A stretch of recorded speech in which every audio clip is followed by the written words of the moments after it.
Seru juga nih diskusinya nih, akhirnya jadi debat juga. Oke. Ini abang Kristen apa Katolik? Kebetulan saya Kristen, Bang. Oke, saya mau tanya bang, siapa yang disembah oleh Yesus sebagaimana tema yang ada di dalam judul dan forum ini bang? Waduh, Ini ada baru bang masuk calon udah presiden ditanya bisa. nih. Hah? Ya itu memang kami butuh jawaban siapa yang disembah oleh Yesus. Oke. Jangan lupa klik tombol subscribe dan bagikan videonya agar bila mana ada video baru akan ternotif. 1 subscriber sangat berarti. Terima kasih.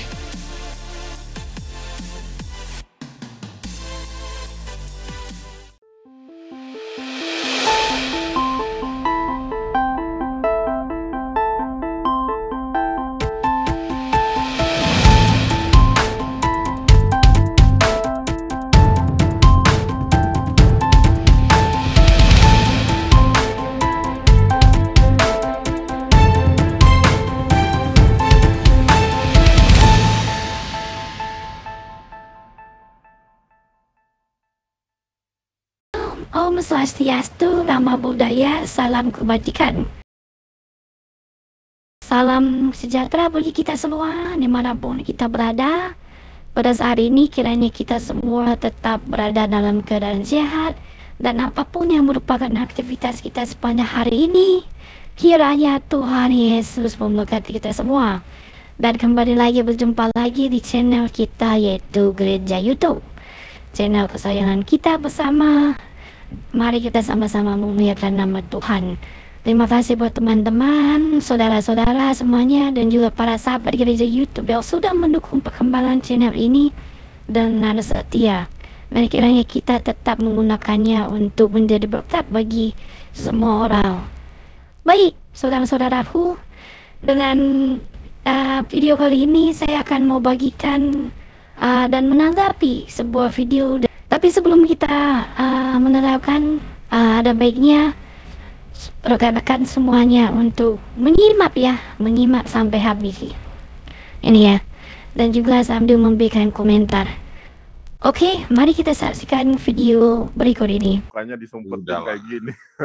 Wajah nggak penting ya kan? Oh, gimana? Aduh, kenapa sih? Iya, nggak apa-apa bang. Kita Salam kenal, Bang, salam kenal. Salam kenal. Seru juga nih diskusinya nih, akhirnya jadi debat juga. Oke. Ini abang Kristen apa Katolik? Kebetulan saya Kristen, Bang. Oke, saya mau tanya bang, siapa yang disembah oleh Yesus sebagaimana tema yang ada di dalam judul dan forum ini bang? Waduh, Ini ada baru bang masuk calon udah presiden ditanya bisa. nih. Hah? Ya itu memang kami butuh jawaban siapa yang disembah oleh Yesus. Oke. Jadi kita di sini sering berbicara masalah diskusi. Yang perlu kita ketahui, diskusi itu ya, sekali lagi diskusi itu syaratnya pertama kali yang harus kita pegang adalah positive thinking. Berpikiran positif dulu, baru kita bisa diskusi. Tapi kalau diawali dengan negatif thinking ataupun berpikiran negatif, itu nggak bisa kita ajak orang tersebut untuk diskusi. Itu yang pertama, itu syarat mutlak itu. Jadi kalau di dalam diskusi harus memiliki positive thinking. Jadi berpikiran positif dulu. Jangan sampai ada pemikiran negatif. Itu yang pertama. Yang kedua, apa sih tujuan kita diskusi? Itu yang harus kita jawab pada diri kita sendiri. Saya selalu menyampaikan, tujuan saya diskusi itu adalah untuk mencari pengetahuan, mencari ilmu, dan menambah wawasan. Bukan untuk memurtadkan orang ataupun memualafkan seseorang. Salah besar kita. Kalau kita punya niat untuk memualafkan ataupun memurtadkan orang, berarti ada hati kita yang jelek di situ. Kalau kita sudah memiliki niat untuk memurtadkan ataupun memualafkan seseorang, saudara kita, saya rasa itu bukan ajaran dari Tuhan, tetapi ajaran dari iblis. Kenapa saya katakan ajaran dari iblis? Karena di dalam Islam itu tidak dibenarkan untuk memaksa, membujuk rayu, sebagaimana yang Sebentar Pyong, saya putus di pembicaraan kawan ini. Apa ini kita komentari masalah pembicaraan si Dander kok jadi apa kawan? Kalau kuliah lebih pintar saya dari dia nih. Kan ini lain ngomongannya Pyong. Kan ini lain. Iya. Lain ini. Nah, Dander ya, Pak Dani ya. Nanti Kita komentari bicarakan ya. Dander. Ya. Siapa yang kami membicarakan komentar si Dander yang gak relevan, yang membahas Alkitab. Kok kamu ngomongnya lain? Ini kulit kamu ini justru kami nggak tahu topik yang dibicarakan, tapi sok pintar. Yang dibicarakan fokusnya tentang si Dander yang berbicara tentang Alkitab, yang memframing dia nggak mengerti. Ya, Pak Dani, lain komentar ya, tentang tema kita ya. Dan pertanyaan dari Pak R. Pertanyaan dari Pak R ya. Ada pertanyaan dari Pak R. Silakan Pak Dani. Iya, terlalu banyak interview Pak. Kalau bisa langsung saja ke topiknya. Itu supaya tidak terlalu kesana kemari. Bosan kami menunggu jawabannya Pak. Iya, sudah biasa muter, jadi nggak lari ke topik. Topik kita pembicaraan Cinandar. Kok jadi kamu mencoba masalah diskusi?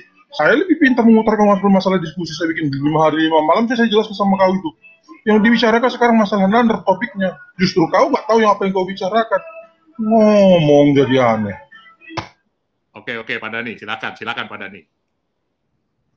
Oke, saya akan menjawab sesuai dengan pertanyaan dari Pak AR. Oke, tetapi sebelum saya menjawab, saya jelaskan dulu supaya kita memiliki positive thinking. Oke, katakan diskusi tadi. Kedua, Islam itu tidak pernah mencari Tuhan. Sekali lagi, Islam tidak pernah untuk mencari Tuhan. Tidak usah kamu bicara itu, topik aja yang ditanya itu apa. Kalau masalah ilmu, the big of thinking, the way of... Ini kok dipotong saya tadi menyiapkan berapa jam. Kasih kesempatan dulu Pak Prengki. Nanti kalau Pak Dani sudah melebar, baru kita tegur dia Pak Dani. Silakan Pak Dani, silakan. Dengar lebih dari setengah jam. Silakan. Begitu orang yang bermartabat. Oke, saya lanjutkan lagi. Sekali lagi, Islam itu tidak pernah mencari Tuhan. Karena Islam sudah jelas Tuhannya. Oke. Makanya, tetapi Islam itu hanya menggali aturan-aturan Tuhan itu yang dicarinya. Bukan Tuhannya, tetapi aturan Tuhan yang dicari. Kemudian, Pak Dani, mohon maaf saya potong ya. Tadi Pak Dani bilang Islam tidak mencari Tuhan. Nanti Pak Dani kena sendiri loh. benar. Salah kali. Seluruh umat Islam di dunia, sekali lagi, seluruh umat Islam di dunia tidak mencari Tuhan. Tetapi yang dicarinya adalah aturan Tuhan itu sendiri. Terima kasih. Kemudian, saya katakan, kalau sudah ada teman-teman berdiskusi, ada fitnah, ya kan? Itu saya rasa itu memiliki kelakuan iblis. Siapapun orang. Pak Dani, di sini tidak ada unsur fitnah memfitnah. Itu kami sebatas membahas topik kami mengenai Panandar. Apakah itu fitnah? Nah, dia kan yang mendiskusikan. Pak R, membahas. Pak R, ini Dani mungkin tegur Pak Nandar, Pak R, karena Nandar yang selalu membahas tentang Yesus gitu. Saya katakan sekali lagi, saya tidak peduli Islamkah atau Kristenkah atau yang lainkah. Apabila itu ada unsur fitnah, itu pasti kelakuan iblis. Siapapun. Sekali lagi, saya tidak memandang siapa-siapa. Siapapun orangnya, tanpa terkecuali. Siapapun yang melakukan fitnahan, itu pasti dan Oke Pak Dani, kalau begitu berarti Pak Dani tanpa pandang bulu, begitu ya? Ada tidak tegur kalau Nandar itu sudah salah dalam menafsirkan Alkitab? Bukan cuma saya Nandar, si Zuma dan kawan-kawan. Ada tidak pernah Pak Dani menegur mereka itu?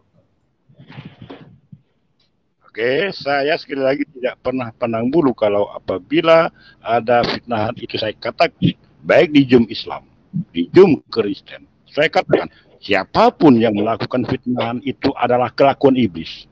Terserah orang menanggapinya, mau positif atau negatif, biarkan mereka yang berpikir, oke? Biarkan mereka yang menyadari dirinya sendiri.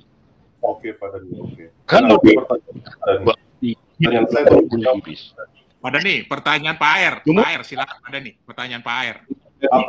apakah itu historis yang benar-benar pernah terjadi di muka bumi ini? Gitu. Tadi pertanyaan Anda HR ada 2. Saya mencatat orang yang menyangka jadi mu'alaf itu bagaimana, apakah ada? Kan begitu. Yang kedua, pertanyaan Anda adalah apakah benar daripada Isa Al-Masih itu berbicara pada masa kecil? Itu saya catat. Saya simpan pertanyaan Anda. Kalau Anda menambah lagi pertanyaan, kapan selesainya? Makanya kita orang yang bermartabat pasti mencatat. Sekali lagi, orang yang bermartabat, yang benar-benar ingin diskusi dengan niat yang baik, dengan positive thinking, pasti mengingat apa yang diucapkannya. Oke? Itulah orang yang bermartabat. Beda dengan orang yang tidak bermartabat. Paham? Terima kasih. Sekali lagi saya katakan, selama ini selalu teman-teman mengatakan Islam selalu digoreng-goreng menjadi dan dipraming menjadi jelek. Baik di Indonesia, di luar negeri, semuanya selalu memframing Islam itu jelek. Dan faktanya ternyata setelah terbongkar, barulah banyak yang berbondong-bondong menjadi Islam. Itu fakta. 11 September itu awal terbongkar. Pak Dani, pertanyaan Pak Air, Pak Dani, pertanyaan Pak Air. Saya Pak Dani, tunggu dulu, Pak Dani. Saya mau ngomong sama Pak Piong, Pak Abraham, Pak maaf, karena Pak Dani terlalu kesana kemari. Oke, shalom, selamat malam semua. Pak Dani, fokus saya pertanyaan Pak HR, yaitu orang Itu yang opininya sendiri. Okay. Itu pertanyaan Pak HR nih. Ada orang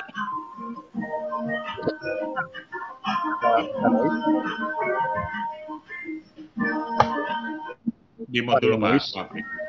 Ya silakan. Oke.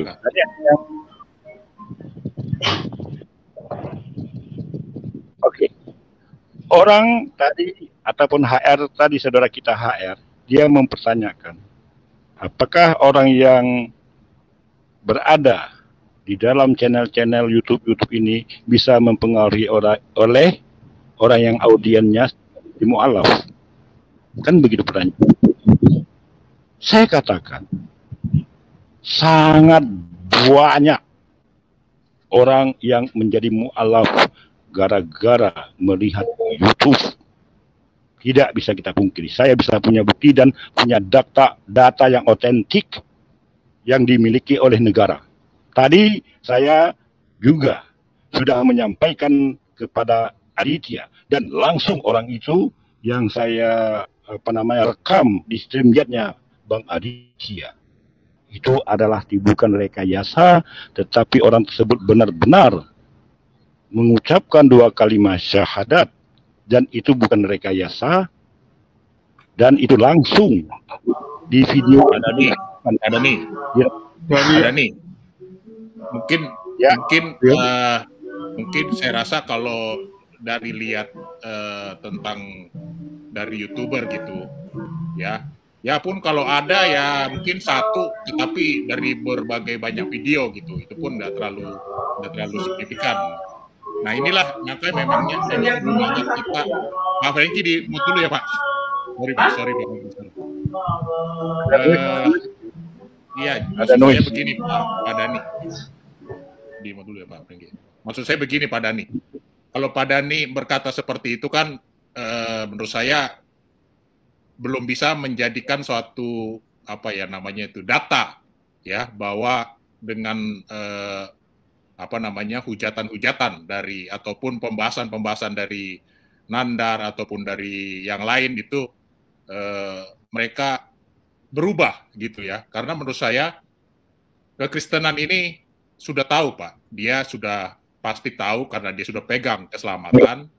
Tetapi kalau ada sesuatu hal yang lain yang bikin dia goncang karena perempuan atau karena laki atau karena harta atau karena apapun, itu goncang dan dia akan terpengaruh Pak Dhani. Jadi menurut saya kalau dari penjelasan YouTube, kekristenan itu sudah kuat sih.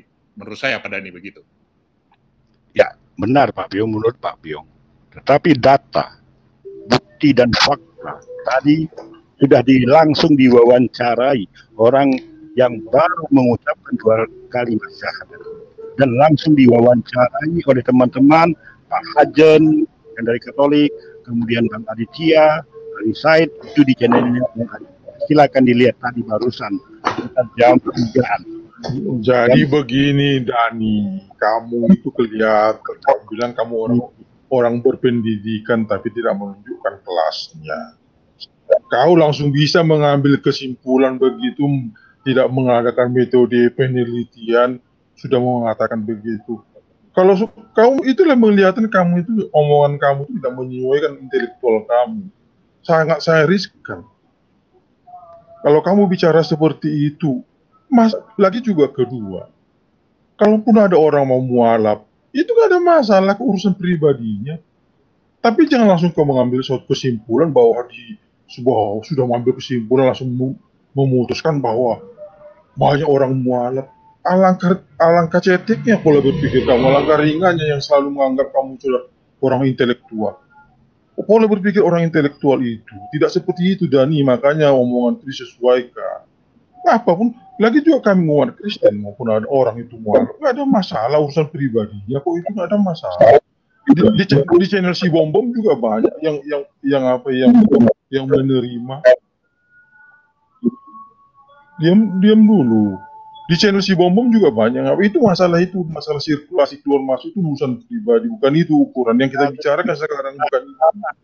Yang dibicarakan sekarang saya hanya menjawab pertanyaan Bang HR. Oke, Pak Franky, dengarkan baik-baik. Saya hanya menjawab pertanyaan saudara HR barusan. Apakah Anda tidak mendengar dan tidak mengamati pembicaraan di sini? Ya, menjawab juga. Apakah kehadiran Anda di sini tidak mendengar? Menjawab juga. Jangan langsung mengeneralisir. Langsung Anda mengambil. Bisa saja. Oke, jawab. Tapi jangan langsung mengeneralisir. Itu namanya tidak begitu. Apakah kau sudah mengadakan observasi yang kamu bilang itu? Apakah sudah kau ambil sampel random? Kan belum. Jadi kita harus berpikir. Sampel dan dengan saya. Sudahlah Dani. Saya sudah tahu kelas kamu. Makanya sudahlah Piong, nggak ada artinya, nggak berkualitas ngomong sama si Dani. Saya punya data. Saya orang. Oke. Metode apa yang kamu lakukan datanya Dani? Metode apa pengambilan datanya? Bagaimana? Hah? Oke. Metode apa? Coba tanya. Metode apa yang kamu lakukan dalam pengambilan datanya? Coba saya mau tanya. Apa? Metode apa? Data. Pengumpulan data bukan menggunakan metode. Kami bukan. Udah nggak jelas. Kamu itu udah nggak jelas kamu. Udah nggak jelas. Kamu metodenya sudahlah. Saya orang.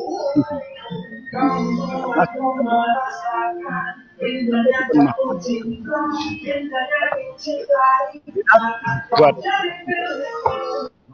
mampu membedakan itu sangat luar biasa Anda. Terima kasih. Kemudian saya lanjutkan. Pertanyaan yang kedua. Yang pertanyaan pertama saya sudah jawab, itu banyak pengaruhnya.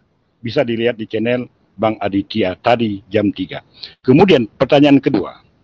Apakah benar terjadi pada Isa Al-Masih masih bayi bisa berbicara? Apakah itu historis atau bukan?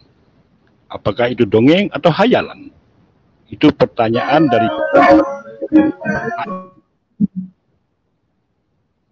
Kok banyak gangguan? Ya, ada suara ini Pak Franky, suara lagu dari dalam Pak. Ya mudah-mudahan tidak ada. Pak Dhani nggak usah terlampau ini Pak Dhani, santai-santai. Kita kan namanya Pak Dhani kan tahu saya juga gitu, nggak usah langsung bilang misalnya, oh ini berbeda, dibilang iblis atau apa, enggak lah, janganlah. Kita kan saling menghargai. Mohon maaf, saya tidak pernah dengan Pak Biong ya. Pak Prengki, bagaimana? Pak Prengki, ini ada suara musik Pak, takutnya kena copyright Pak. lagunya terkenal lagi tuh lagunya. Ini putus-putus dapat diterima dengan baik nggak? Bagus kah? Saya terima nggak terima nggak? Saya nggak terima semua. Pak Prengki bagus suaranya. Pak Prengki bagus suaranya. Halo. Iya. Jelas nggak? Ya, Pak Prengki bagus suaranya. Si Dhani ngomong saya nggak tahu, apa yang diomongin nggak tahu. Ada suara ininya Pak Prengki, ada suara dari musiknya gitu Pak. Ya, nanti mungkin timpali lagi aja tentang diskusi. Silakan Pak Dhani, ada lagi Pak. Iya, memang signal si Dhani nggak bagus sama saya. Mungkin kalau Pak Biong bagus, dia nggak bagus. Iya. Saya nggak mengerti apa omongannya. Jadi udahlah, saya langsung live aja karena nggak jelas saya terima omongannya. Iya. Ya, terima kasih Pak Biong. Silakan Pak Biong menilai. Setiap saya mau berbicara kalau ada gangguan, saya anggap itu adalah kelakuan iblis. Terima kasih. Kemudian ditanyakan tadi, apakah benar pada Isa Al-Masih ataupun Nabi Isa Al-Masih putra Maryam waktu bayi bisa berbicara? Maka Allah menegaskan setiap keterangan dari Allah itu pasti benar adanya. Sekali lagi, pasti benar adanya. Karena yang memberitahukan ataupun yang memberikan keterangan itu adalah Sang Pencipta alam semesta. Tidak mungkin Sang Pencipta alam semesta untuk melakukan kebohongan dan kedustaan. Untuk apa? Apa manfaatnya bagi Sang Pencipta alam semesta untuk melakukan kebohongan? Pak Dhani, kita diskusi bebas aja ya. Mungkin Pak Abraham, Pak Prengki ya mau bertanya ke Pak Dhani ya. Kita diskusi yang ini aja Pak Dhani. Pak Dhani, saya mau tahu, Pak Dhani, ini yang saya pengen tahu juga ini. Pak Dhani kan mengimani Nabi ya, Pak Dhani ya, Nabi Muhammad dan Tuhannya Pak Dhani gitu. Nah, Pak Dhani, bagaimana Pak Dhani bisa tahu bahwa itu dari Tuhan Pak Dhani, sedangkan malaikat di dalam kitab Pak Dhani juga tidak menyatakan bahwa Tuhan berkata kepada malaikat dan malaikat juga menerima wahyu, lalu malaikat langsung ke Nabi gitu, dan tidak ada satupun saksi gitu Pak Dhani. Nah, bagaimana Pak Dhani menyikapinya? Tidak ada saksi satupun gitu. Bagaimana Pak Dhani? Terima kasih. Jadi di dalam imanan, dalam Islam, sekali lagi, dalam keimanan dalam Islam, Allah, malaikat, Sallallahu Alaihi Wasallam di saat menerima wahyu dari malaikat Jibril, sekali lagi saya katakan, tidak ada saksi dari manusia. Itu sudah pasti.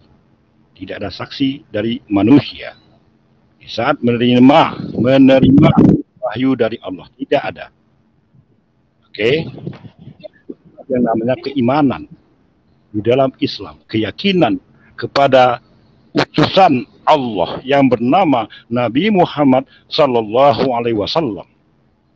Karena beliau kami yakini, kami percayai dia adalah manusia yang jujur semenjak dia kecil sampai dewasa.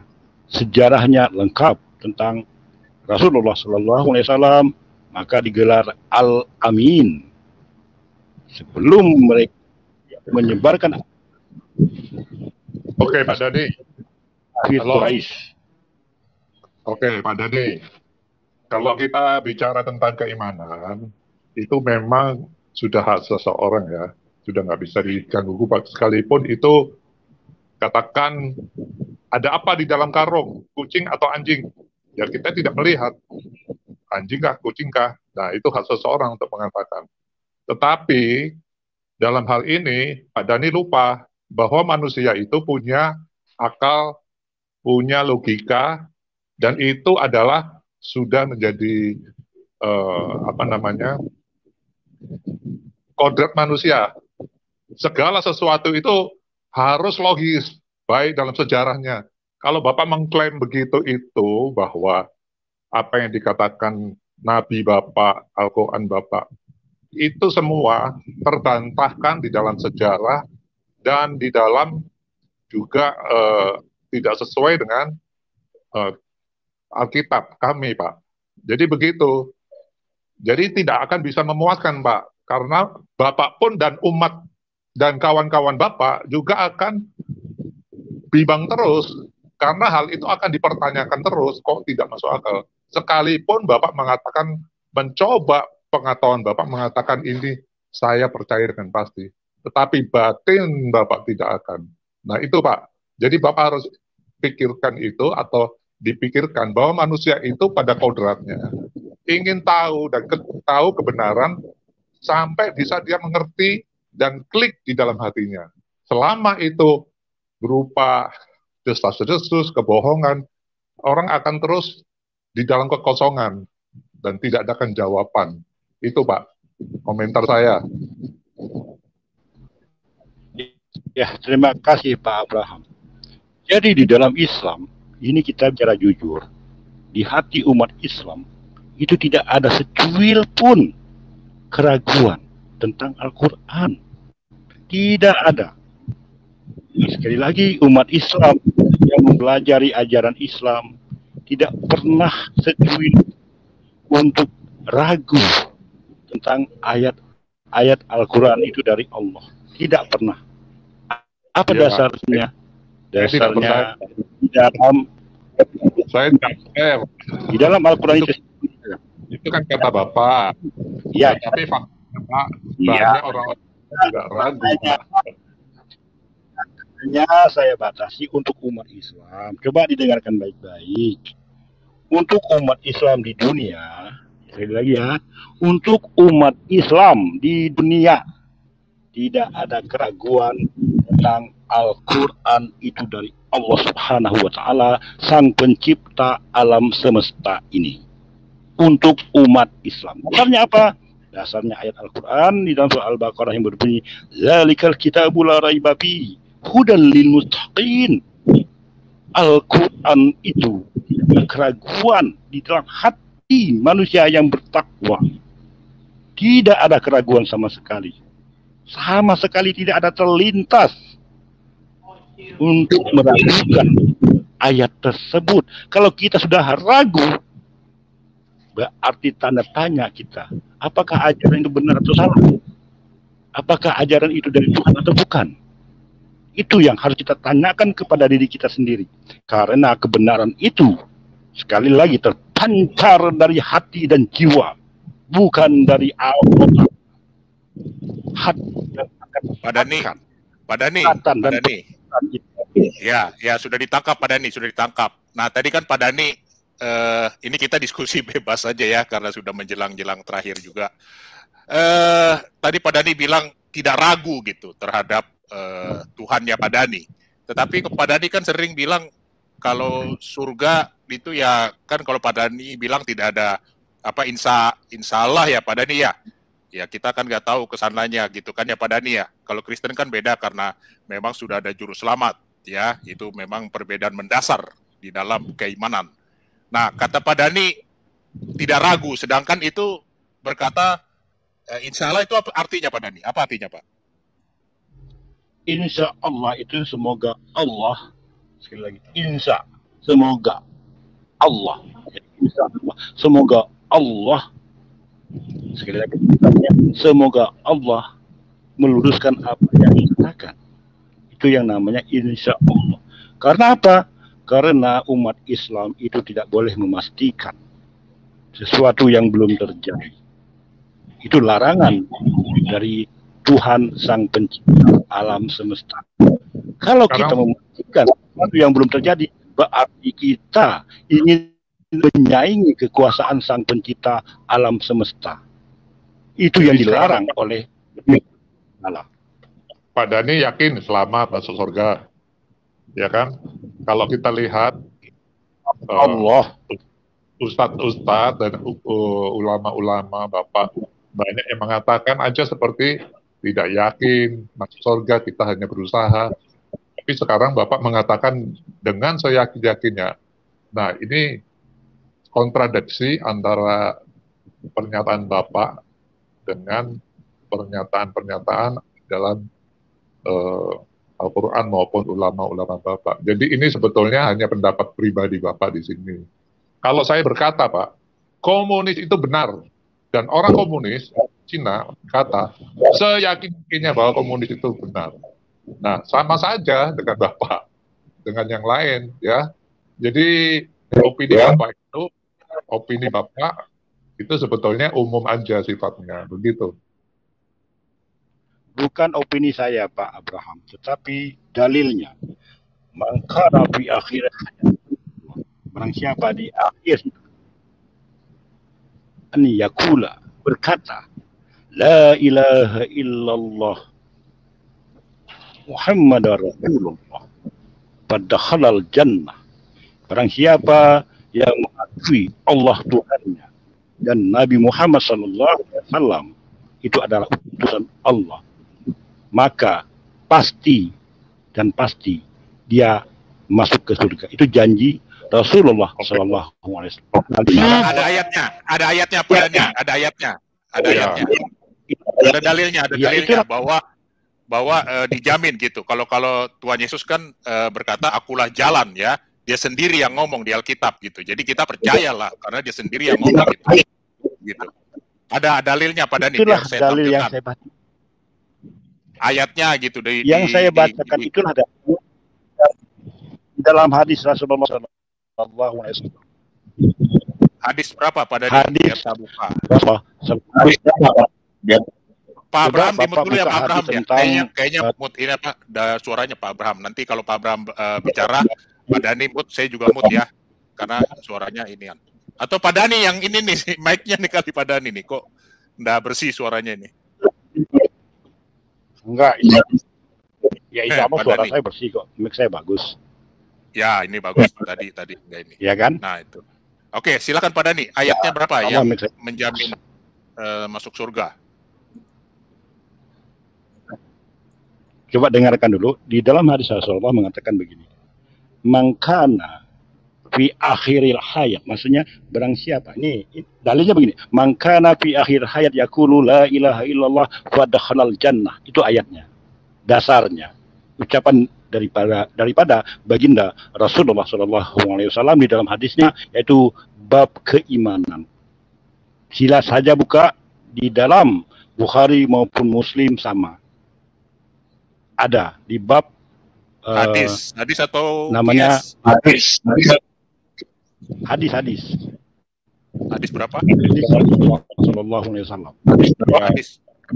Ya saya nggak hafal, cuman mohon maaf saya tidak hafal. Ya, saya hanya tahunya di dalam begini. Yang ingatan saya itu di dalam bab tauhid namanya. Bukan saja kalau di dalam aplikasi. Apa Pak Dhani katanya hadis, bahwa percaya kepada Tuhan dan Nabi gitu Pak Dhani. Itu dijamin masuk surga atau bagaimana? Karena kan kita Pak Dhani nggak tampilkan ayatnya nih. Jadi ya saya hanya menerka-nerka apa yang Pak Dhani sampaikan. Jadi artinya begini, yang saya bacakan itu adalah hadis Rasulullah SAW. Artinya begini, barang siapa di akhir hayatnya mengucapkan 2 kalimat syahadat ataupun la ilaha illallah Muhammad Rasulullah fadakhalal jannah, maka masuk surga. Sebagaimana yang dikatakan oleh Buya Sakur yang mengatakan, apakah kita yang hadis? Tapi Buya Sakur mungkin itu katakan tidak masalah, tapi itu adalah hadis. Maksudnya Pak Dhani, salah satu maknanya, percaya Tuhan atau harus berdua Pak Dhani dengan Nabi? Harus satu Tuhan saja atau bersama Nabi Pak Dhani bisa masuk surga? nabinya sendiri Dua-duanya. aja masih belum ada di sorga itu, masih di alam barzakh. Iya, makanya saya mau tanya Pak Dhani gitu.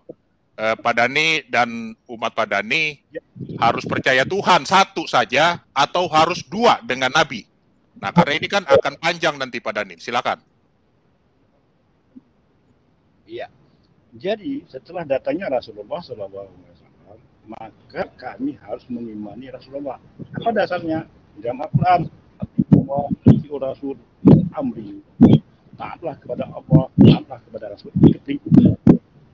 Atri'u itu artinya kalimat perintah, fi'il amr. Kalau bahasa Arabnya namanya fi'il amr. Fi'il amr itu maknanya adalah kalimat perintah. Umat Islam diperintahkan untuk mentaati Allah dan mentaati Rasul, utusannya Muhammad Sallallahu Alaihi Wasallam. Itu perintah dari Sang Pencipta alam semesta. Itu dasar awal. Kemudian Rasulullah SAW menyampaikan, mangkana, maksudnya bahasa Indonesia begini, barang siapa di akhir hayat mengucapkan dan mengakui Allah Tuhannya dan Nabi Muhammad sebagai utusannya, maka kata Rasulullah, pada halal jannah, maka orang tersebut niscaya masuk surga. Maknanya adalah walaupun dia berdosa neraka. Ya, kalau ditimbang di padang mahsyar itu kan ada timbangan namanya wazan. Wazan itu artinya timbangan. Timbangan mana dosa dan mana pahala, berat mana. Kalau berat dosa, niscaya dia dimasukkan neraka dulu, setelah di neraka, barulah dimasukkan ke surga. Maka itulah jaminan daripada baginda Rasulullah SAW kepada umatnya. Ya, silakan Pak Abraham, silakan Pak Abraham, mau bertanya lagi. Ya, kita bertanya nggak apa-apa ya Pak Dhani ya, kita bertanya-tanya ya, nggak apa-apa ya, dijawab ya. Maaf ya Pak Dhani, apa yang Pak Dhani ungkapkan itu sama dengan ustadz-ustadz Bapak yang diajarin masjid. Jadi Bapak ngajarin ustadz-ustadz, setahu saya ya ulama-ulama itu kadang-kadang ngajarin apa yang katakan ustadz, apa yang dikatakan ulama itu ya cuma namanya, tapi dasarnya tidak ada. Terus kemudian yang saya lihat juga pengajaran Bapak ini sebetulnya pengajaran yang cukup membahayakan, dalam arti ya oke lah Bapak marketingin apa yang tapi secara logika, secara akal sehat semuanya itu nggak masuk kriteria Pak. Jadi begitu. Jadi yang Bapak dalilkan, apa Bapak yang ungkapkan di sini itu semuanya seperti Bapak ngomong kosong aja gitu Pak. Terima kasih.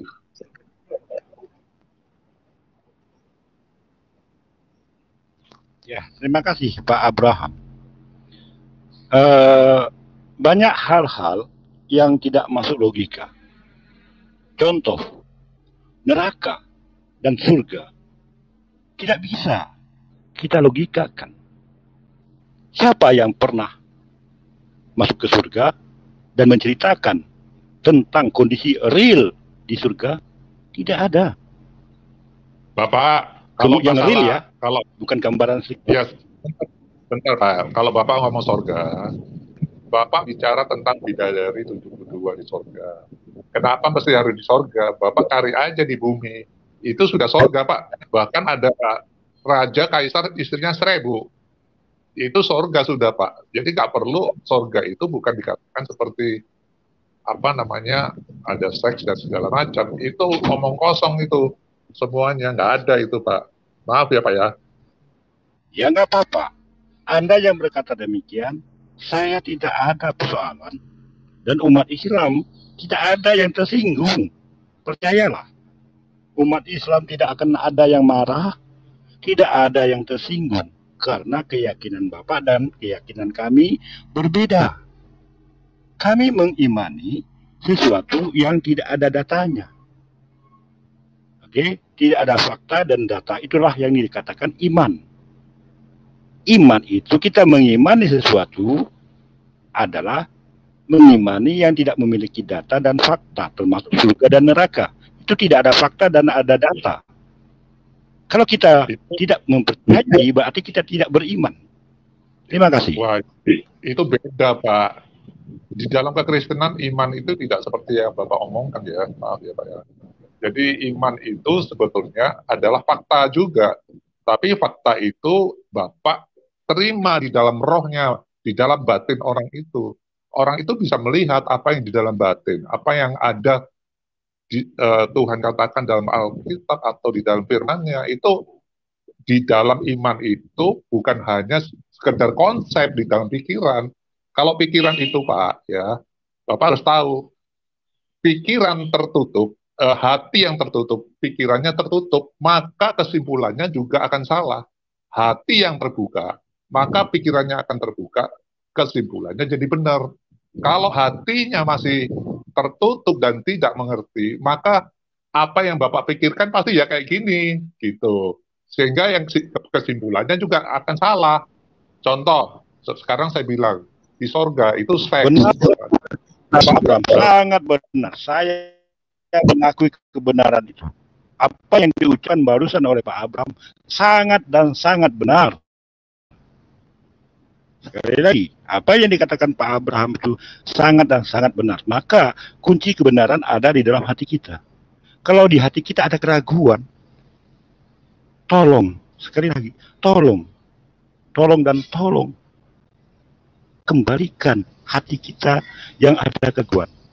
Kalau sudah hati kita keraguan terhadap ajaran kita, perlu dipertanyakan, apakah ajaran itu dari Tuhan atau bukan? Tanyakan kepada hati kita. Dari tadi saya katakan, tanyakan kepada hati nurani kita, tanyakan kepada jiwa kita. Jangan sampai hati dan jiwa kita diselubungi oleh roh-roh kegelapan. Terima kasih. Ya, kita gantian ya. Nanti Pak Abraham cari lagi untuk bertanya ya. Kita sekitar 15 menit ya Pak Dhani ya. Kita tanya-tanya lagi. Pak Prengki kalau ingin bertanya juga diskusi ya. Diskusi aja. Kita khusus bertanya Pak Dhani lah.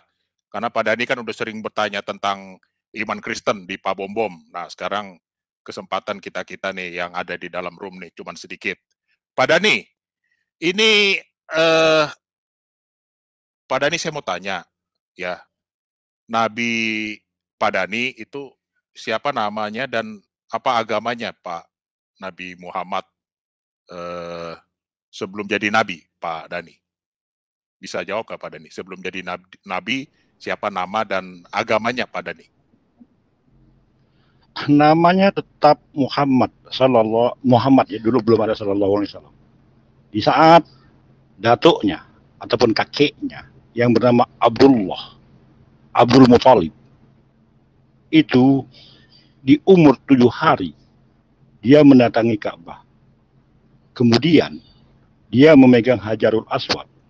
Itu Islam belum ada ya. Maka dia mendapatkan petunjuk dari pemilik Ka'bah tersebut. Maka dia mengatakan, anak ini bernama Muhammad.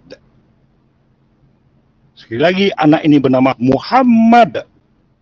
Itu yang dikatakan oleh kakeknya yang bernama Abdul Muthalib. Kemudian masyarakat jahiliyah pada saat itu heran. Karena nama Muhammad itu tidak pernah ada sebelum penamaan daripada cucunya Abdul Muthalib yang bernama Muhammad sallallahu alaihi wasallam. Zaman itu tidak ada satu orang pun yang bernama Muhammad. Maka bagi mereka nama itu merupakan nama yang sangat asing. Tapi Abdul Muthalib tetap mempertahankan namanya adalah Muhammad katanya. Sehingga terjadi pesta dengan memotong unta sebanyak 200 untuk pestakan.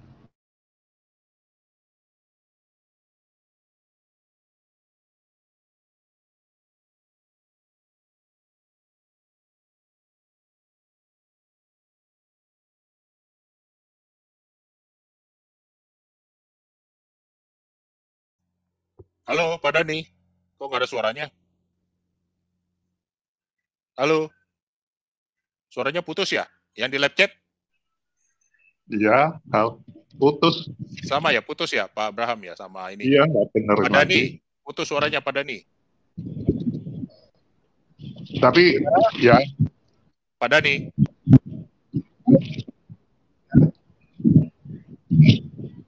Pak Dani.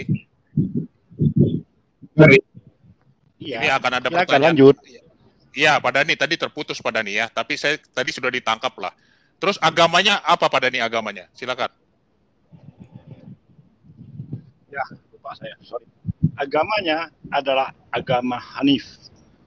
Agama Hanif itu merupakan agama kakeknya yang bernama Abdul Muthalib. Agama Hanif itu bukan agama tetapi ajaran. Hanif itu bersumber daripada Ibrahim alaihissalam. Hanifam dasarnya apa? Di dalam Al-Quran mengatakan Hanifam muslimam wa ma ana minal musyrikin.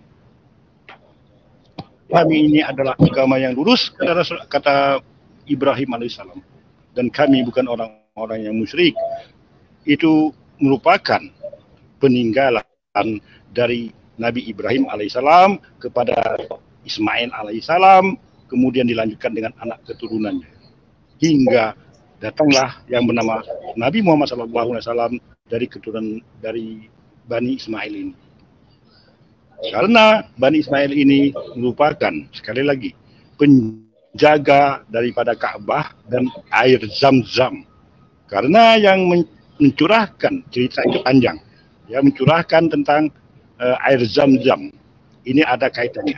Maka anak keturunan Ismail yang laki-laki lah yang menjaga Ka'bah dan yang menguasai Ka'bah dan air Zam-Zam tersebut. Berarti singkatnya Pak Dani, singkatnya begini, bahwa memang bukan Muslim ya Pak Dani ya, yang tadi bilang bukan Muslim ya. Muslim itu artinya berserah diri, Pak.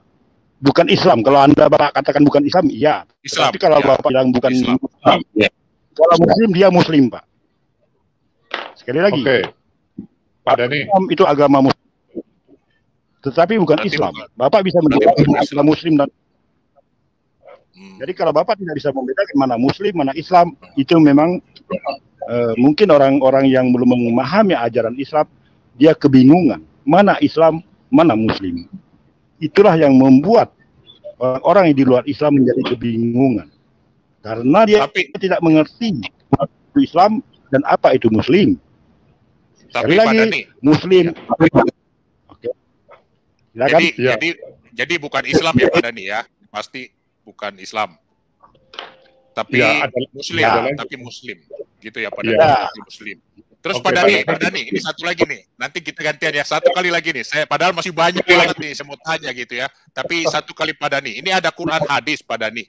Pak Dani, halo. Bisa di-mute ya yang lain ya. Iya, lanjut. Pak Dani.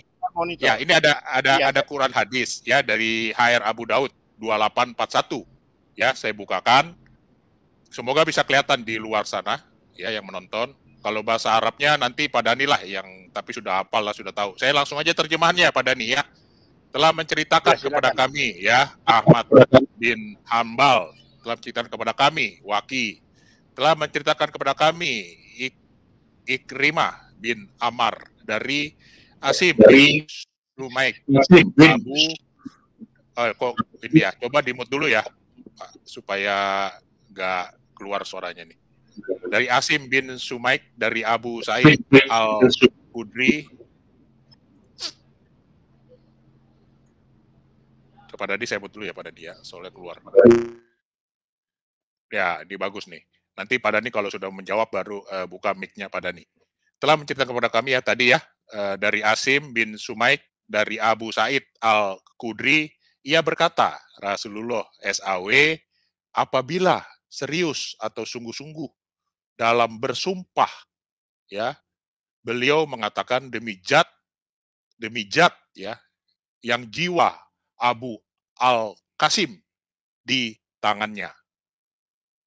Bagaimana Pak Dani? Ini kok ada perbedaan nih Pak Dani? Ini demi zat yang jiwa Abu Al-Qasim ini di tangannya. Ini benar, apa bedanya? Ya. Apa masalahnya di sini? Benar, demi zat. Bukan zat ya, beda. Zat dengan zat. Zat. Itu berbeda. Zat gitu ya. Ah. Ya, zat. Yang jiwa.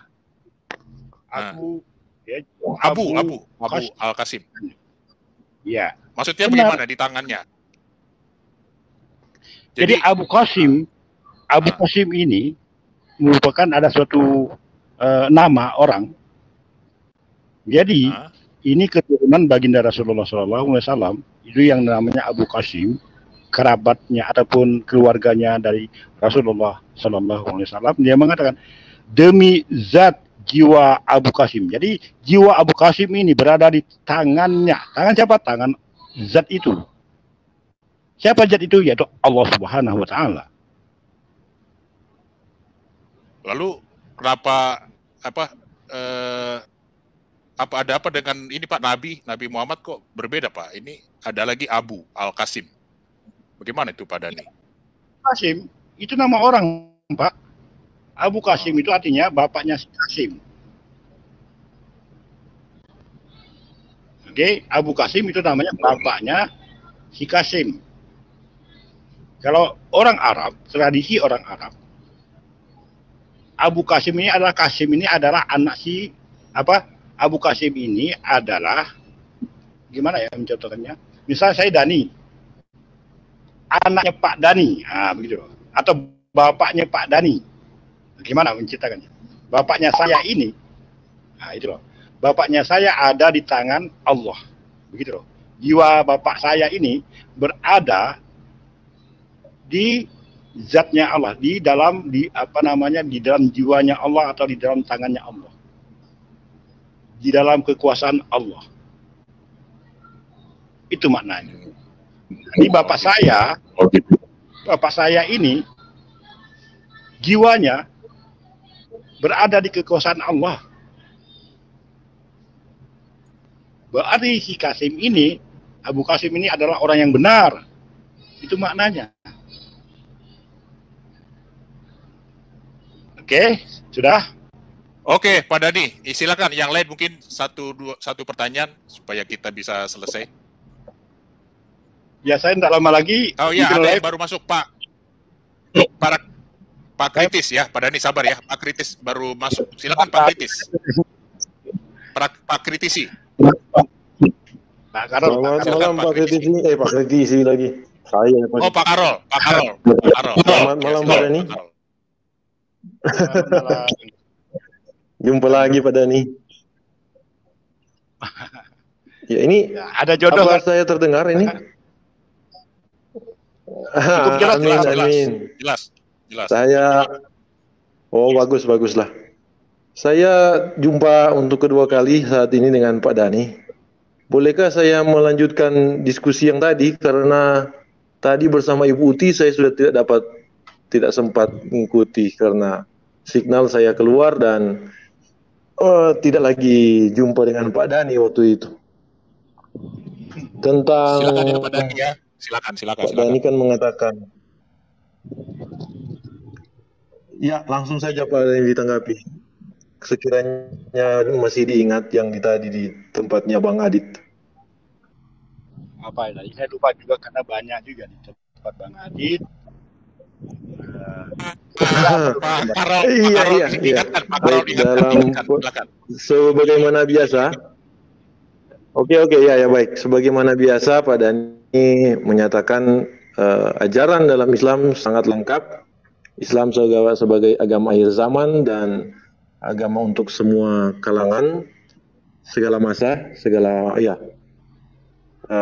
semua aturan dalam Islam itu juga dibarengi dengan hukum untuk yang melanggar dan katakanlah hadiah ya, ganjaran positif bagi yang tetap berserah, tetap setia.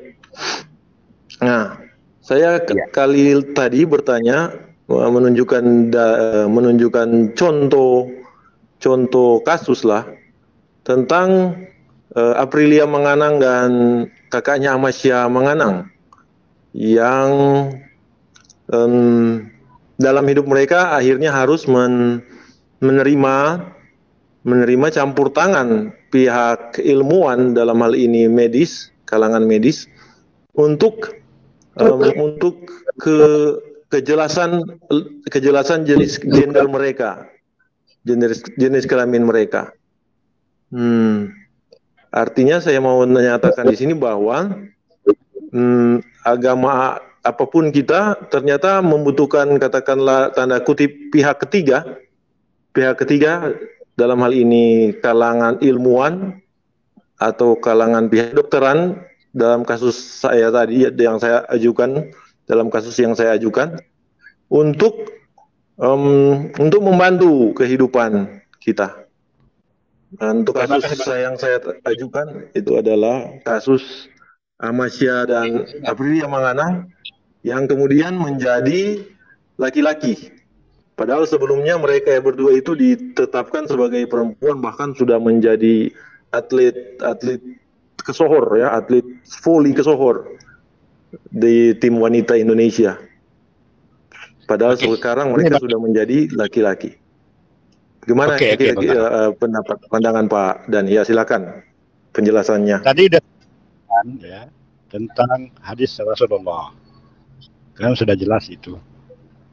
Bagaimana laki-laki kan istilahnya ibaratnya bencong ataupun banci. Itu sudah dijelaskan. Ayatnya sudah saya sampaikan, hadis-hadisnya yang di Ibu Uti itu sudah kita jelaskan. Makanya di dalam Islam itu ada mengatakan ulul albab. Coba Anda buka ayat tentang ulul albab. Buka aja di Google. Apa itu ulul albab? Itulah orang yang memang ada ya Pak Dani. Tapi katanya ada ya di surga nanti, siapa yang bilang ya? Kalau saya salah Pak Dani atau Pak Aditya atau Pak Dia, saya nggak tahu. Memang ada ya yang mohon maaf ya, yang kalau saya singgung ini bencong ataupun ya seperti itulah kira-kira. Memang ada Pak Dani katanya ya. Kalau di surga tidak ada, Pak. Di surga tidak ada yang namanya. Siapa yang bilang kemarin katanya ada itu? Katanya di surga ada gitu katanya. Oke, saya bilang wah, ini aneh juga. Tidak ada. Saya pastikan di surga tidak ada bencong karena di sana manusia normal. Nah, aduh, siapa ya kemarin? Makanya saya sampaikan tadi dengan Bang Karol, dengan Ibu Uti. Saya sampaikan itu. Itu Bang Karol mungkin dah paham itu kan. Yang saya sampaikan itu, kalau di surga itu adalah orang-orang yang normal semua. Madia nih. Madia ya. Makanya saya bilang pernah ada yang ngomong itu. Madia atau Aditya ya yang ini. Ya, kalau salah ya, kalau mohon maaf. Tapi pernah ada yang disampaikan. Di surga itu ada juga gitu. Mungkin Pak Byong mungkin salah mendengar. Sekali lagi, di dalam Islam, seluruh umat Islam mengetahui yang namanya kehidupan di surga itu semua manusia itu normal. Itu aja Pak Byong ya, Bang Karol, karena saya tadi udah bilang kepada Pak Byong, saya nggak bisa lama-lama karena saya belum Pak Dani, satu dong Pak Dani. Baik, Pak Dani, baik. Pak Nesar, Pak Dani baru masuk. Kasih ya satu pertanyaan. Pak Nebuchadnezzar, mungkin ada yang mau ditanya Pak Nebuchadnezzar, silakan. Mohon maaf Pak Byong, nanti kalau masih ada live, saya ada waktu 20 menit aja, saya istirahat dulu karena saya belum lah ya. Jadi sekali lagi saya mohon maaf. Salam semuanya. Salam. Ya nanti jumpa lagi lah. Nanti jumpa lagi udah. Shalom. Shalom semua. Ya, sebentar sayang Bapak, sekali ya. Sebentar ya Bapak-Bapak ya. Apapun yang kita tanyakan dan Pak Dani jawab ya, itu urusan dia nanti ya. Kalau dia misalnya berbohong ataupun tidak sesuai dengan saudara-saudara mereka yang akui ya, Pak Dani lah nanti. Jadi sebenarnya yang saya tanyakan atau bertanya, kan begitu. Baik. Benar Pak Byong. Jadi yang sebenarnya saya bawakan tadi atau contoh kasus yang saya bawakan tadi, sebenarnya dari situ saya ingin membuktikan bahwa siapapun kita, kekristenan atau Islam, kedua-duanya membutuhkan, saya katakan tadi kan, katakanlah tanda kutip pihak ketiga untuk misalnya memutuskan kejelasan hal-hal tertentu. Ya, soal apa tadi kan? Gender dari kakak beradik tadi kan itu ditetapkan akhirnya oleh kalangan medis. Nah, dalam kegiatan lain atau dalam segi lain juga peran atau campur tangan dari ilmuwan, ahli macam-macam ahli lingkungan, ahli teknologi, ahli anatomi tubuh manusia, ahli gizi, semuanya peran mereka semua penting untuk memutuskan apa yang kita benar tidaknya atau yang kita butuhkan secara praktis dalam praktek hidup kita di dunia. Contoh lagi ya, contoh dekat lagi sekarang ini kan dalam masa pandemi. Nah, suara siapa yang didengar? Peran siapa yang akhirnya membuka mata kita? Bukankah para medis ya, tenaga medis ya dekat-dekat itulah di masa pandemi ini. Itu yang saya mau bawakan kalau ketika saya diskusi waktu itu dengan Pak Dhani. Jadi ya katakanlah mau membuka pikiran bahwa mana yang sempurna.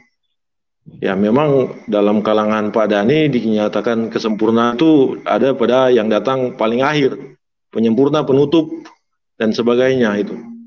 Tetapi pada gilirannya dalam praktiknya tetap ada, ya sekali lagi ya saya katakan tanda kutip pihak ketiga yang jadi ya kasarnya mungkin kalau ya mungkin seakan-akan membesar-besarkan peran manusia, tetapi memang tetap andil mereka itu tidak bisa dikecilkan, diperkecil, dinafikan. Ya, itu saja kawan-kawan sekalian. Baik, Pak Kritisi. Silakan Pak. Ya, kita saya Ya, Pak Bram. Ya.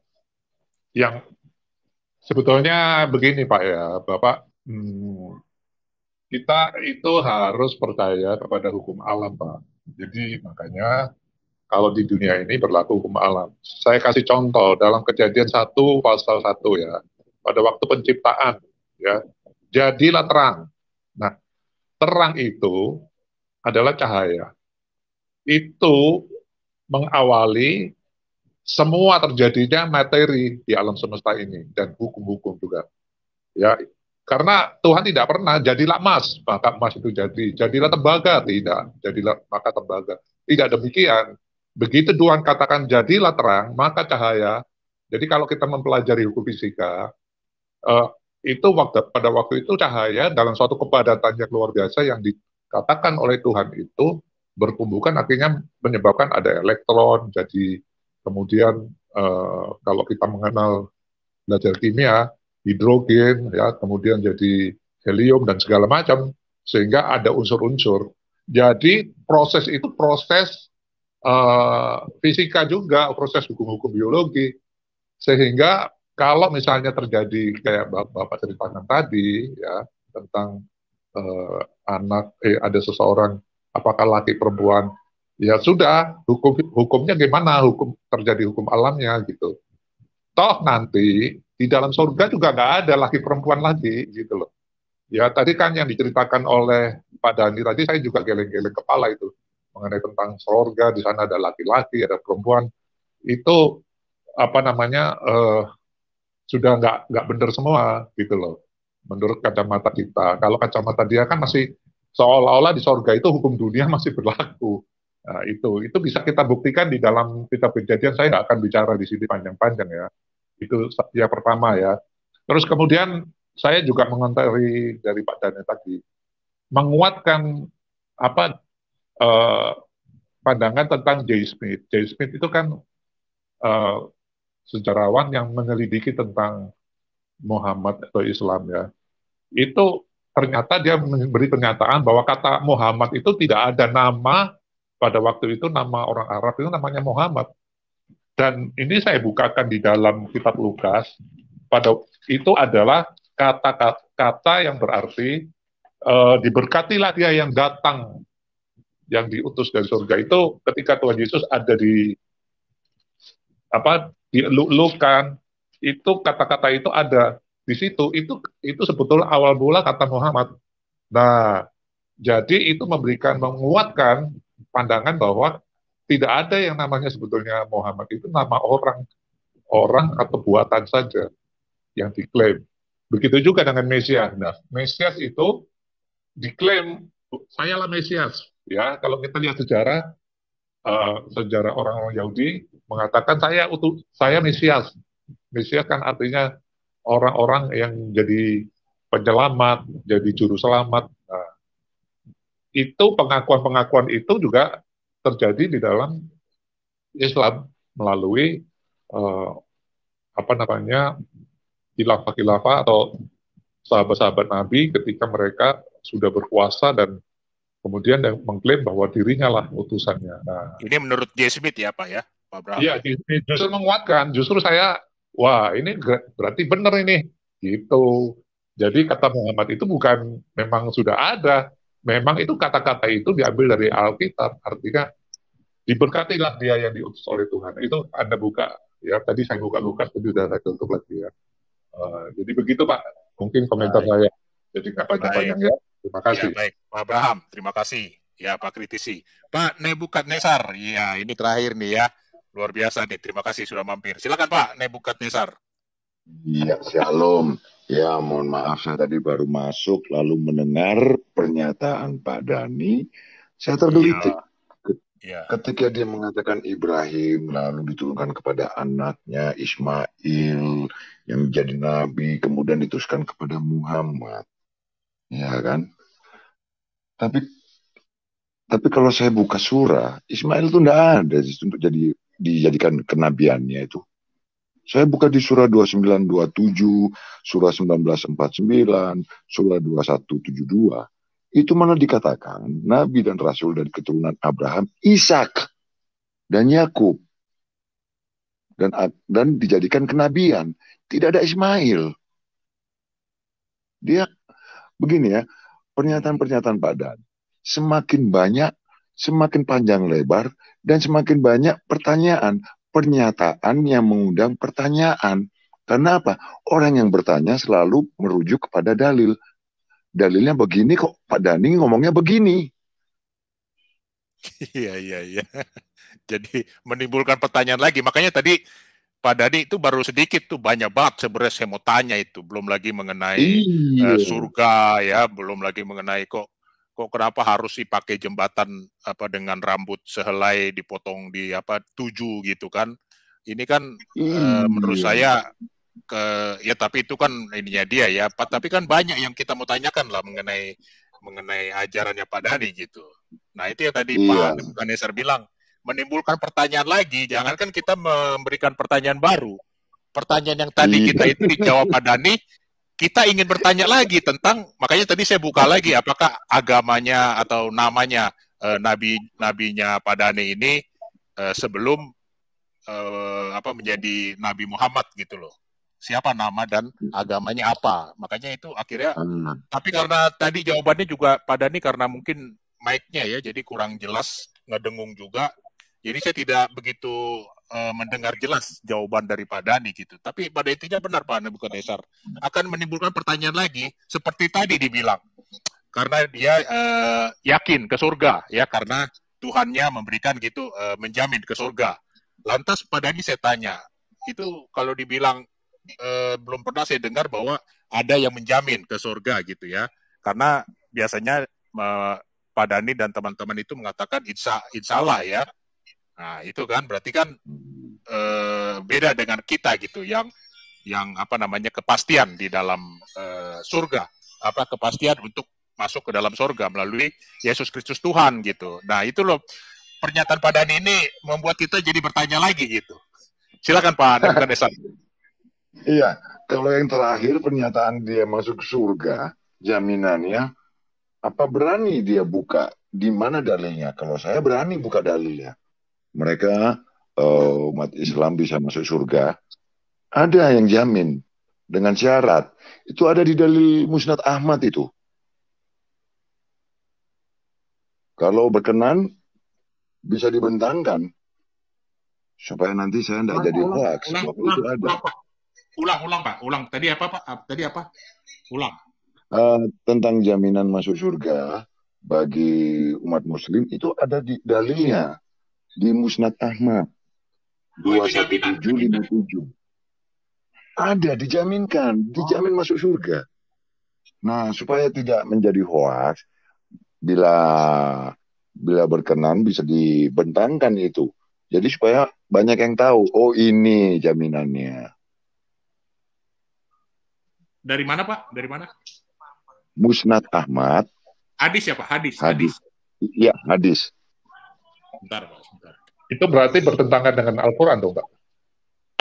Nah, kita baca aja dulu syaratnya bagaimana. Ya, kita hanya membaca aja. Hadis. Iya. Musnad Ahmad. Musnad Ahmad ya? Iya. Terus ayatnya? 21757. Nomor 57. Kalau hadits nomor, bukan ayat. 21757 ya? Iya. Halo? Iya. Halo? Nomor. Iya. Benar. 21757 ya? 57. Iya.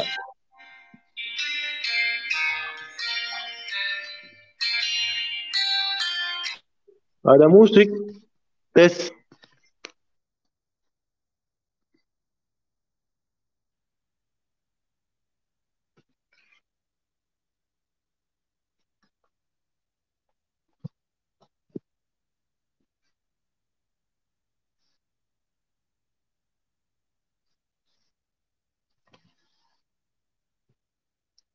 Ya, monitor bisa dengar ya suara saya?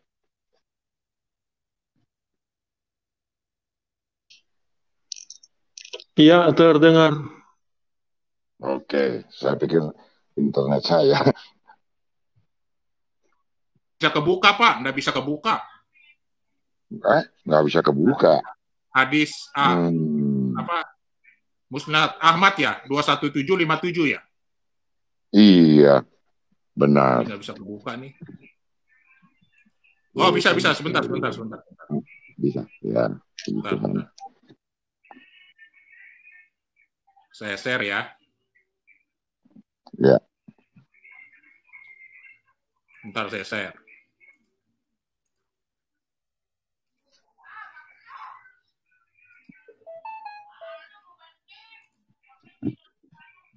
Yang ini, Pak. Benar.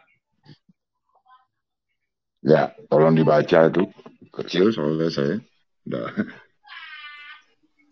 Yang ini, silakan. Belum muncul. Benar. Oh, belum muncul di saya. Oh, mungkin internetnya agak lemot. Saya bacakan ya, Pak ya. Saya bacakan ya. Iya. Telah menceritakan kepada kami Umar bin Ali berkata, aku mendengar Abu Hasim dari Sahal bin Sa'ad dari Nabi SAW bersabda, barang siapa menjamin kesucian sesuatu di antara dua jenggot, dalam kurung mulut ya, dan di antara dua kakinya, farji, dalam kurung ya, farji, untukku, aku menjaminkan surga baginya. Saya rasa ini kita nggak usah tafsirkan ya. Ini penonton membaca aja sudah paham ya.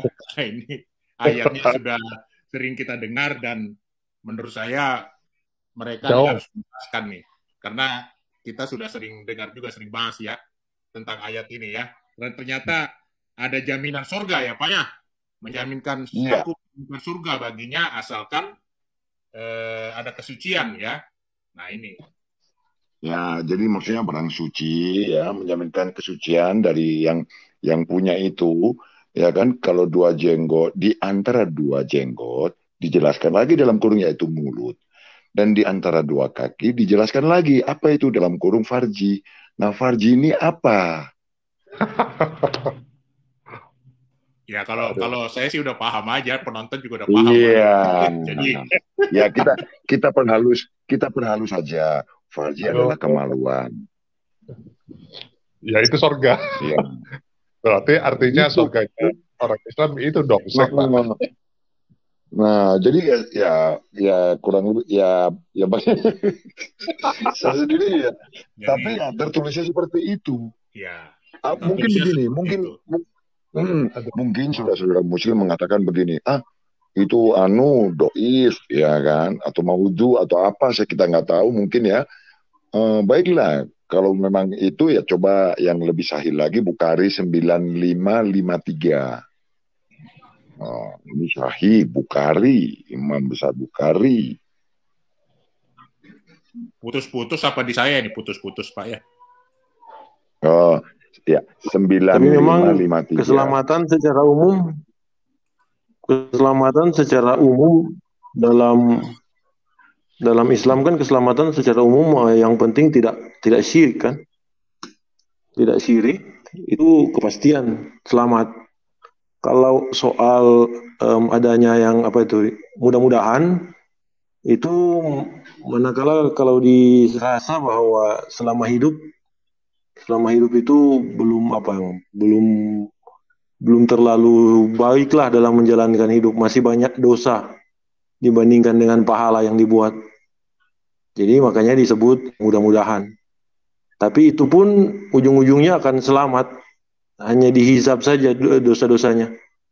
Mulai mungkin diantaranya kalau melanggar sholat, lupa akan sholat, apa tidak sholat itu dihisab dosa-dosa seperti itu, pelanggaran seperti itu. Begitu kan? Bukankah ada yang tertulis dosa-dosanya ditanggung oleh orang Yahudi dan orang Kristen?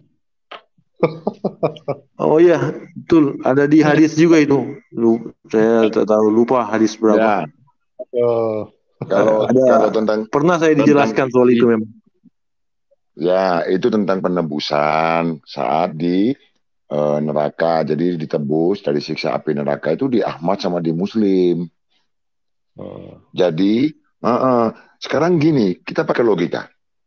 Kalau Yahudi dan Nasrani semua mu'alaf, semuanya jadi Islam semua ya. Lalu siapa yang menebus mereka di siksa api neraka itu? Makanya, berarti mereka butuh kita, Pak ya? Ya, justru yang murtad semakin banyak, mereka semakin senang harusnya. Karena mereka tidak akan kekurangan yang menebus mereka. Terus yang kedua, Pak, kenapa orang Yahudi harus dibunuh, diusir? Kan seharusnya mereka dipelihara supaya lebih banyak kan? Iya. Lebih nggak bisa kebuka nih, Pak, dibuka nggak? Bukhari 9553 ya? Mungkin internet tadi ya. Yang jadi nggak ada 1977 Pak. Bukan. Bukan 9553. Ya baiklah, nggak apa-apa. Itu nggak terbuka, tapi mereka yang mendengar dan melihat mungkin juga bisa membuktikan sendiri. Iya, begitu. Ini luar biasa ini Pak Nebukadnezar, dipakar juga. Kita ini banyak belajar. Iya, banyaklah belajar. Dari siapapun kita belajar. Thomas, Hadis Muslim 4971. Wah, ini pintar-pintar semua ini. Tapi sekarang ini pertanyaannya gini Pak ya. Secara logika saja. Sebenarnya kan kalau ada di surga itu kan ada seks. Nah, dan seks itu kan sebetulnya semacam penderitaan ya. Ada bidadari. Ya kan berarti ada hubungan seks dengan 72 bidadari. Dan kita tahu bahwa seks itu kan juga satu penderitaan, Pak. Kalau lecet-lecet, waduh, nggak akan mungkin bisa lama-lama itu, Pak. Lecet itu bisa melepuh gitu ya. Satu kalau itu. Di YouTube dibilang kan, Pak, barang kita akan bangun sampai 70 tahun, Pak. Itu tidak akan loyo, bangun terus. Aduh. Nah, menurut saya, apakah ini ada beton, ya, apakah di sana juga ada pengecoran? Saya juga bingung gitu. Dicor begitu kan, tapi bagaimanapun ya, kecuali kalau semen 3 roda kuat, tapi kalau semen lain itu saya retak-retak gitu. 70 tahun. Sedangkan 50 tahun aja tembok udah retak gitu, kecuali pakai aquaproof. Nah, saya nggak tahu apakah di sana ada aquaproof. Ya, nanti aja lah Pak, kita jadi bahas yang ngaco-ngaco ini. Ya, cuma ini Pak ya. Kemarin kan ada satu pembahasan siapa itu menanyakan bagaimana sih surganya orang Kristen cuma puji Tuhan. Sebenarnya mereka salah mengerti ya. Seks itu sarana kan untuk mencapai kebahagiaan, ya kan? Jadi kalau kita di surganya orang percaya, itu damai sejahtera, itu sudah langsung, tidak ada proses lagi. Ya damai sejahteranya itu yang kita dapatkan. Jadi nggak perlu lagi dengan seks baru dapat senang, dengan uang baru dapat sukacita, mobil, kalau ada mobil baru wah happy. Tidak, di sana langsung to the point. Damai sejahtera ya damainya itu yang datang pada kita. Kalau saya begini, Pak Abraham, mohon maaf saya potong. Kalau dibilang kan membosankan ya surganya Kristen, menyanyi, memuji Tuhan ya, hanya melihat Tuhan Yesus gitu kan. Bosan deh, nanti lama-lama juga kan pergi kalau cuma menyanyi puji Tuhan. Saya bilang, ya ini bagi saya bilang, itu kita kalau bertemu muka dengan muka ya Tuhan Yesus itu sudah suatu masuk surga aja itu sudah suatu kebanggaan, bukan kebanggaan ya, itulah upah kita gitu, pengikut Kristus masuk surga itu nggak bisa dibayangkan. Nah, untuk urusan yang lain-lain yang mau Tuhan kasih mahkota apakah apa di surga, ya menurut saya nanti itu surprise kita aja buat kita gitu.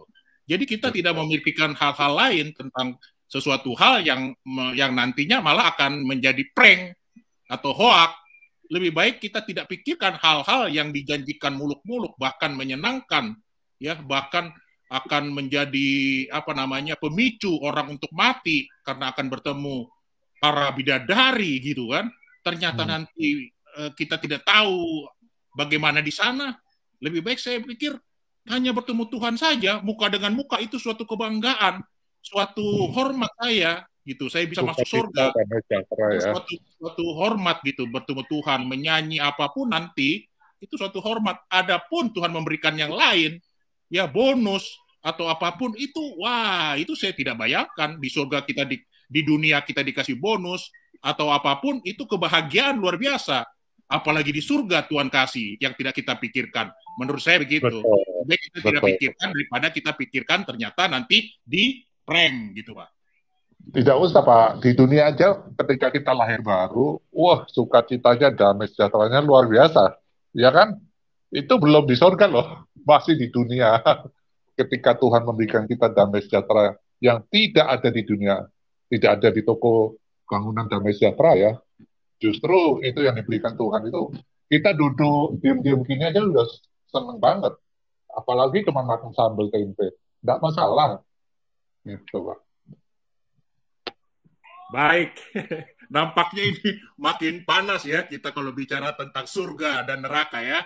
Kayaknya bagus kita ambil tema ini biar Pak Dhani dan teman-teman Muslim kalau mau membahas ini menarik juga rupanya untuk kita bahas surga dan neraka bagi Kristen dan Islam. Wah, keren dah ini. Baik, begitu aja Bapak-bapak ya. Mohon maaf ya, kita sudahi karena 3 jam lebih ya. Terima kasih Pak Abraham, luar biasa sudah menemani saya. Pak Kritisi, terima kasih sudah menemani saya juga. Pak Nebukadnezar, terima kasih banyak ya Pak. Tuhan memberkati Bapak-bapak semua yang di live chat. Terima kasih banyak sudah menemani saya. Terima kasih semuanya. Pada live ini, terima kasih. Kalau ada salah-salah kata, mohon dimaafkan. Dan jangan lupa, yang belum subscribe, Piong 77 Channel, mohon di-subscribe ya, supaya kita bersama-sama memberitakan kabar keselamatan. Pak Karol, puji Tuhan, terima kasih. Terima kasih semuanya. Sampai jumpa. Shalom. Tuhan Yesus memberkati. Oke, itulah tadi teman-teman. Tuliskan komentar kalian tentang video ini. Apa pendapatmu dan tuliskan apa pandanganmu gitu ya. Jika kalian suka dengan video yang saya sampaikan, pastikan Anda semua menekan tombol like dan bagikan video ini. Biar banyak orang-orang di Menanzan juga akan banyak sekali konten-konten mengaku mualaf tapi odo-odo saudara. Gitu, jadi kalian harus lihat, teguhkan gitu hati kalian untuk bagikan ini. Kemarin saya dengar, sedih saya jujur melihat ada satu teman saya yang ketika kita bertemu di reunian dia mengatakan bahwa dia mualaf gitu ya. Ini kabar sangat menyedihkan saudara. Kita harus kawal, kita harus rangkul teman-teman kita, jangan cuma diri kita sendiri gitu ya. Mereka terlantar gitu, akhirnya apa, dirangkul sama tiap seberang gitu, dan akhirnya dia mualaf saudara. Ini terus yang kita harus jurkan. Kenapa kita selalu suarakan saudara? Karena kita prihatin saudara, prihatin mereka itu kurang pemahaman, dan akhirnya ya karena kita tidak mau membuka diri saudara.